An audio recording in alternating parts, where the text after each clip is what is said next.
50 million pesos na halaga ng alahas at luxury items ang tinangay mula sa isang pasaherong nakaiwan ng maleta sa NAIA Terminal 3. Nasa frontline ng balitang yan si Faith Del Mundo.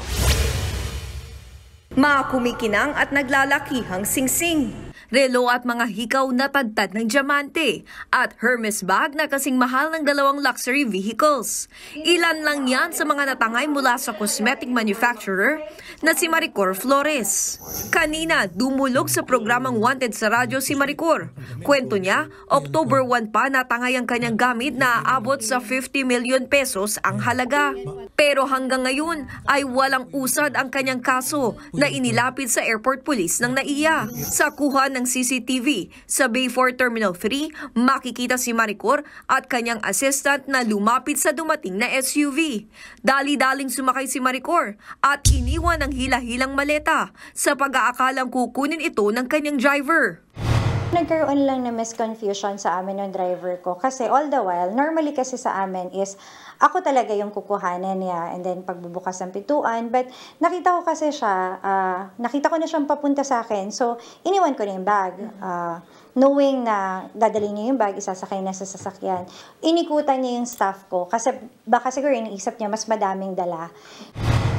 Tuliro at nagmamadali rin noon si Maricor dahil papunta siya ng Maynila para puntahan ng amang may sakit.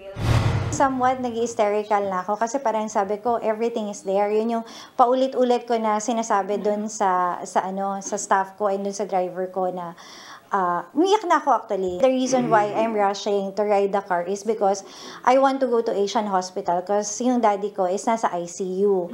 And day before that kasi sinasabi na nila na he's due for intubation. So kailangan ko siya makita bago siya ma-intubate. Oo, so parang I'm really parang drained and at the same time parang you're overthinking already. Nang makaalis ang sasakyan ni Maricor at ang mga pasahero sa paligid, isang lalaki ang lumapit at umupo sa naiwang maleta. Nagpalinga-linga ang lalaki. Ilang saglit pa, sinakay niya ang bag sa hila-hilang trolley. Umupo pa ulit ang lalaki bago raw tuluyang naglakad palayo dala ang maleta. Malaking kawalan kay Flores ang mga alahas at gamit na nanakaw, lalo't malaki ng bill ng kanyang ama na nasa ICU pa rin. Handa silang magbigay ng 1 milyong pisong pabuya sa makakapagturo sa kumuha ng maleta. It is a reward that we will give to somebody who can provide us information that would lead to the successful apprehension and arrest of that person and of course recovery of out of the goodness of the heart of my client, si Maricor. Wag lang kulang ha.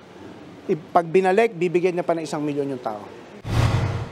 Patuloy na inaalam ngayon ng airport police ang pagkakilanlan ng salarin. Ang NBI naman maglalabas ng enhanced copy ng litrato ng suspect para mas mabilis siyang matunton. Nagbabalita mula sa Frontline, Faith Del Mundo, News 5.